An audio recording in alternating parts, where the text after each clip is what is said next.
Fala, meu povo!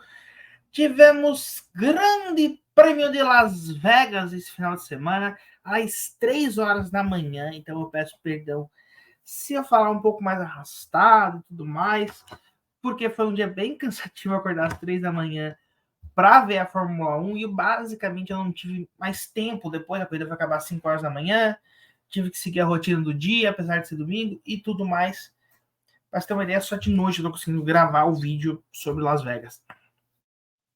Para falar a verdade sobre a corrida, foi uma das melhores corridas do ano. Não só pelo espetáculo, mas pelo fato de que a gente teve até as voltas finais 3 carros disputando o primeiro lugar da corrida e a gente sem saber. Claro, no momento que o Max Verstappen alcançou o primeiro lugar, ele disparou na frente. Mas ele só conseguiu isso faltando poucas voltas para o final. Né? E a gente vai ver o porquê que isso aconteceu, esse cenário todo. Claro, tiveram vários motivos que ajudaram a isso.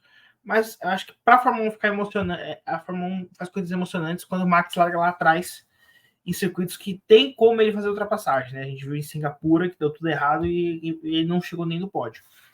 Mas vamos falar da corrida, começando pela largada, né? Onde o Carlos Sainz acabou escorregando, batendo no Hamilton, e com isso os dois caíram lá para trás na corrida e tiveram que fazer corridas de recuperação. O Sainz acabou fazendo uma ótima corrida de recuperação, o Hamilton nem tanto, mas a gente vai ver logo depois. Quem escorregou também foi o Fernando Alonso, que teve uma batida com o Valtteri Bottas, em que ambos tiveram que fazer corrida de recuperação. Ou seja, e se você ver o slide, a imagem é a mesma, porque foi o mesmo incidente, basicamente. O Sainz e o Hamilton bateram, o Alonso acabou rodando para não bater neles mais ainda, e aí com isso acabou batendo com o Bottas. Né? Então, resumindo basicamente, se eu não me engano, o Hamilton e o Sainz se tocaram, você consegue ver a Mercedes do Hamilton, e a Aston Martin do Alonso. O Bottas está do lado da Mercedes. Se você olhar, tem duas carenagens pretas, porque é a Mercedes e do lado a Alfa Romeo. E o Bottas bateu com o Alonso. Então foi uma largada bem caótica. Que ainda tivemos lá na frente o Max também escapando e empurrando o Leclerc para fora, o que fez o Max tomar uma punição de 5 segundos no primeiro pit stop. E foi isso que deixou a corrida emocionante. Porque aí o Max caiu lá para trás, teve que fazer uma corrida de recuperação também. O que aconteceu também foi que o Norris, né, ele deu uma bela de uma escapada logo no início da corrida e acabou destruindo a sua McLaren, né? E aí se mostrou Las Vegas que tem uma ótima área de escape, né? Porque o Norris bate na reta, ele vai se arrastando no muro e não acaba nunca a reta. E quando a reta acaba, não chega nunca o muro, basicamente. O que fez com que o carro fosse desacelerando, e apesar de ele ficar bem destruído, não aconteceu nada com o Norris, ele saiu andando e tudo mais, porque a área de escape conseguiu ir amenizando um pouco, né? Aí o Hamilton, que estava fazendo uma corrida de recuperação, bate no Piastri. E aí o Hamilton passa a ter que fazer uma segunda corrida de recuperação, que fez com que ele chegasse bem lá atrás na prova. Aí o Max, que vinha fazendo uma corrida de recuperação, bate no George Russell. E aí dá, acho que da safety car, se não me engano, neste momento, por causa dos detritos na pista. Porém, o carro do Max ficou mais rápido. Para quem não lembra, em 2021, né, quando o Hamilton quebrou a asa dianteira, o carro do Hamilton ficou melhor, porque quebrou a asa do outro lado. Em geral, as curvas são quase todas para a esquerda, quebrou a asa direita, então o carro ficou mais rápido. Aconteceu a mesma coisa, as curvas de Las Vegas são para a esquerda, quebrou a asa direita, então o carro do Max ficou até mais rápido. Não perdeu tanto tempo e ele não trocou a asa, ele pulou nos boxes para trocar o pneu apenas. E o Russell tomou punição por causa disso. Aí o Max venceu a prova, né? Depois das corridas, a Red Bull até pediu para ele frear para tentar ajudar o Pérez a segurar o Leclerc. Não deu certo, o Leclerc passou o Pérez e o Max venceu a prova. Com isso, o Max Verstappen tem 53 vitórias na carreira, iguala o Sebastian Vettel, e você sabe que quando tem vídeo do Max igualando alguém, quinta-feira teremos o vídeo da comparação das vitórias do Max Verstappen e do Vettel, como já fizemos com o Senna e o Prost. Então já fica aqui o aviso, quinta-feira tem vídeo aqui no canal E eu vou deixar aqui no card se você quiser ver o comparativo com o Senna e com o Prost. E com isso ele vai à caça de mais 2. Michael Schumacher, 91 vitórias, e Lewis Hamilton, 103. Se você fez a conta, 53 mais 30 dá 83, mais 40. Então são 38 provas. Temos em média 22 corridas por ano. A média do Max Verstappen está de 15 corridas por ano. Ou seja, vai levar, se ele manter esta média, ele vai ter 2024 e 2025 e não alcança. 2026 é outro regulamento já. Não sabemos o que vai acontecer. Mas vai demorar um pouco. Numa temporada em que ele alcançou o Senna no início do ano e o Prost e o Vettel no final, ele pula, né, de sexto maior vencedor da história para terceiro no mesmo ano, né?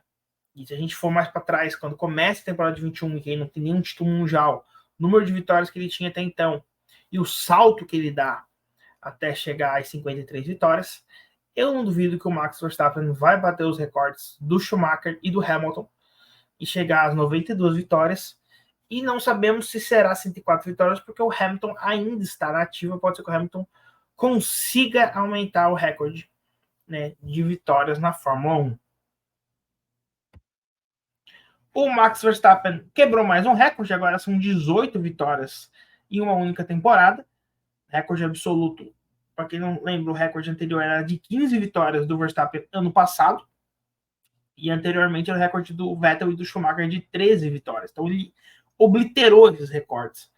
E quando o Schumacher fez 13 vitórias, diziam que era impossível bater esse recorde. O Vettel igualou, e aí o pessoal manteve que é impossível quebrar o recorde, o máximo é isso e deu. Max ano passado fez 15, era ok, foi uma temporada típica. E esse ano ele fez 18. Se seguir esse ritmo, ano que vem ele faz as 23.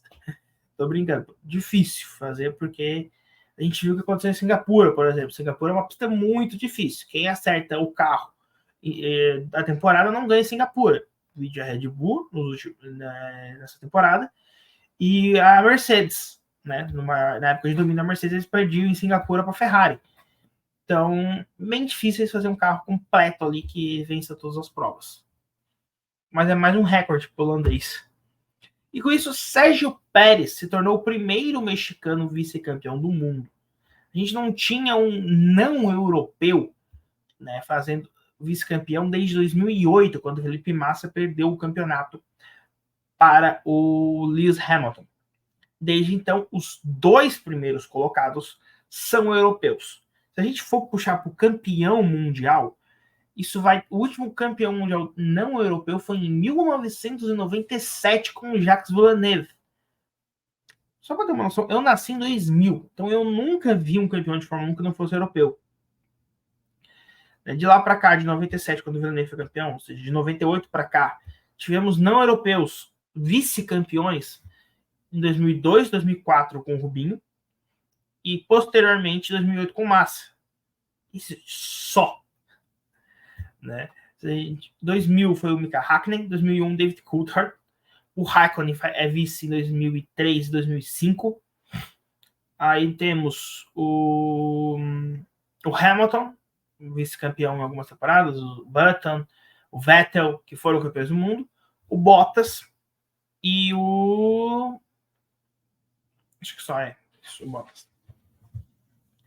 E o Button, Vettel, o Rosberg, que também foi campeão do mundo. Então, só vice-campeões de lá para cá, a gente vai ter Ed Irvine em 99, Rubens Barrichello 2 vezes, o Massa e agora o Bottas e o Sérgio Pérez. Todos os outros vice-campeões foram campeões posteriormente e quase todos eles eram europeus. Então a gente tem aí um grande feito para o Pérez. O Pérez se torna o maior piloto da história do México. Né? Ele passa os irmãos Rodrigues. Ele agora é um vice-campeão mundial e ele é o maior vencedor da história do país. Basicamente dá para dizer que a Red Bull tem os maiores pilotos da história de seus respectivos países aí. E assim ficou o Grande Prêmio de Las Vegas. Pódio, Max Verstappen fez 25 pontos, seguido de Charles Leclerc com 18 e Pérez com 15. Grande corrida de Esteban Ocon e Lance Stroll, corridas que largaram lá atrás. Carlos Sainz também fez uma ótima corrida. O safety car do Norris, né? O primeiro safety car ajudou bastante eles. E aí teve o segundo safety car, foram 2. Mas agora não lembro se o do Max foi virtual ou não, mas eu acho que não. Russell 4 e o Hamilton trocaram de posição no final. Alonso em nono. E o Piastri, uma ótima corrida do Piastri, que eu não consegui entender porque que ele parou no final. Eu procurei notícias e não achei. Se você sabe, bote aqui nos comentários e eu agradeço. Gasly, 11º, não pontuaram, né? O Gasly, o Alexander Albon, o Kevin Magnussen, o Daniel Ricciardo, Guanyu Zhou, Logan Sargent e o Valtteri Bottas, e não terminaram a prova o Tsunoda, Nico Hülkenberg e o Lando Norris. O Hülkenberg e o Tsunoda eles só abandonaram, né? Não teve uma batida, não teve nada assim tão emocionante para eles ganharem um slide só para eles. Campeonato de pilotos tá bem sem graça Abu Dhabi, se a gente for falar de campeonato. Max Verstappen é o campeão com 549, Sérgio Pérez o vice com 273 e o Lewis Hamilton terceiro colocado com 232 pontos. Posições definidas. Aí vem a briga pelo terceiro lugar, e essa briga tá boa. Pelo quarto lugar, Carlos Sainz e Fernando Alonso com 200 pontos e o Lando Norris com 195. Baita briga. Com ainda uma chance pequena do Charles Leclerc ficar com essa posição. Aí depois temos o George Russell com 160, Oscar Piastri 89, com o Piastri tentando bater o recorde de Lewis Hamilton, o que é bem complicado. O Hamilton fez 90... Então, o Hamilton fez 100 e poucos pontos, acho que não temos como chegar. Acho que fez 108. Não, 109 no ano de estreia. O Piastri tem 89. O não tem. Oficialmente, se o Piastri vencer o Grande Prêmio de Abu Dhabi, ele se torna o melhor novato em pontuações da história da Fórmula 1. Passando a pontuação do Hamilton. Vale lembrar que o Hamilton, a corrida valia 10, a vitória valia 10 pontos e hoje a vitória vale 25. Ou seja, é um sistema de pontuação completamente diferente do que era quando o Hamilton estreou. Melhor novato é, teoricamente, provavelmente vai sempre ser o Giuseppe Farina, que é o único campeão no ano de estreia. O Hamilton quase conseguiu repetir esse feito. O Hamilton fez 109 pontos. O campeão da temporada foi o Raikkonen com 110. Um ponto. Por um ponto, o Hamilton não repetiu o feito único do Giuseppe Farina de ser campeão no ano de estreia. Aí a gente tem Lance Stroll com 33 pontos, o Pierre Gasly com 62, Esteban Ocon 58, Alexander Albon 27, Yuki Tsunoda 13, Bottas 10, Hülkenberg 9, Ricciardo e Zhou 6, Magnussen 3, Lawson 2, Sargent 1 e o Nick De Vries 0. Nick De Vries vai ficar com 0 porque ele não disputa mais as provas. E o Sargent, até esse momento, ele tem menos pontos que um cara que correu 3 provas. E o Sargent correu a temporada completa. E se a gente for por esse caminho, o Zhou e o Magnussen têm menos pontos do que o Daniel Ricciardo, que também fez só algumas provas. Campeonato de construtores, Red Bull campeão mundial, faz tempo desde o Japão, 822 pontos, Mercedes 392, Ferrari 388, McLaren 284, Aston Martin 273, Alpine 120, e aí a gente vem um abismo de Williams 28, AlphaTauri 21, Alfa Romeo 16 e a Haas com 12. Só que se alguém conseguir vencer uma prova, passa todo mundo. Recordes, mais recordes. Red Bull se tornou a equipe que mais venceu provas em uma única edição. 20 corridas. Ninguém venceu tanto quanto a Red Bull. Ah, mas eles só perderam 20 de 22. Eles só perderam uma até agora. Sim, Singapura. Abu Dhabi ainda não foi. Por isso que faltam 2. Eles podem ganhar 21 de 22. Faltaria só uma vez fazer o 100%, que nunca ninguém fez. O que mais chegou perto foi a Alfa Romeo, que não quis disputar, e a Ferrari, que não quiseram disputar em Indianápolis, nos anos 50. E o MP44, que perdeu em Monza. Falando em MP44, em porcentagem, e se você acompanha a gente, você viu que em Interlagos o Max quebrou um recorde de 70 anos do Alberto Ascari, e ele está só aumentando esse recorde para tornar ele mais complicado ainda, que é o de maior vitórias percentuais numa temporada. Esse recorde pertence em equipes ao MP44 de 1988, que venceu 93,75% do campeonato, das corridas daquele campeonato. esse recorde pode ser quebrado pela Red Bull, né, em 2023 com 95,45% se ela ganhar em Abu Dhabi, certo? Se ela não ganhar, o recorde pertence ao MP44, mas está bem perto desse recorde ser batido. E o curioso vai unificar o recorde, né? A gente tinha desde 1988 esses recordes separados, com o Alberto Ascari em 52 tendo recorde de pilotos e a McLaren de 88 tendo recorde de equipes. Já temos o Max Verstappen com recorde esse ano de pilotos. Pode ser que a Red Bull consiga também o de equipe, senão a gente mantém esse recorde separado e somente troca o piloto, mas mantém a equipe. Veremos isso na última prova do ano, que será dia 26 de semana que vem. Semana que vem. Semana que vem, dia 26 de novembro, às 10 da manhã, um horário, como a transmissão da Band falou, né? Bem mais acessível, em Yas Marina. Uma corrida que não vale nada para o campeonato, mas vale para a história. Max Verstappen não tem mais recorde para bater, mas o Red Bull tem. Né? O Max Verstappen pode ampliar o recorde que ele tem, e são tantos, né? Ele está atualmente com 2 recordes em vigor, o recorde de maior vitórias numerais e percentuais na Fórmula 1, né? Recorde que um já era dele, ele só aumentou, e o outro ele bateu, e agora aumentou em Las Vegas, né? Ele bateu no Brasil e aumentou em Las Vegas esse recorde. E a Red Bull pode conquistar o recorde de vitórias percentuais e numerais. Ela está com as vitórias numerais, passou a Mercedes agora em Las Vegas e pode passar a McLaren em Abu Dhabi. Como eu falo em todos os vídeos, essa é uma das melhores, se não a melhor temporada da Fórmula 1 para você que gosta de recordes sendo quebrados.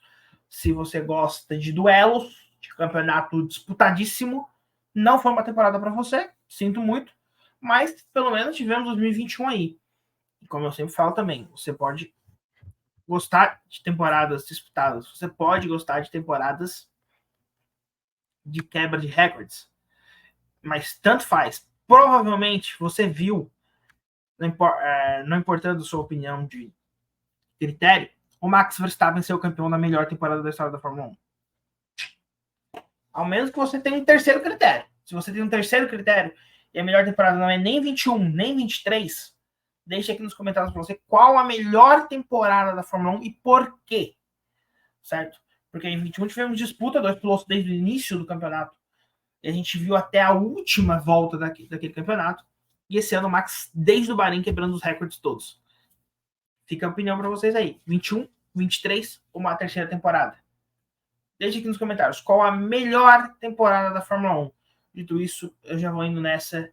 Vejo vocês amanhã no resumo semanal. A gente vai falar de Fórmula 1, vai fazer um resumo mais resumido do que foi isso aqui. E vamos falar de NBA, da FIFA, NBB, Superliga de Vôlei e tudo mais. Quinta-feira temos o nosso vídeo aqui para falar sobre as vitórias do Max Verstappen e do Sebastian Vettel. E no domingo a gente volta com a Opinião GP. Talvez tenha mais vídeo, mas aí a gente vai vendo ao longo da semana. É isso e falou! Ainda tô aqui. Tchau!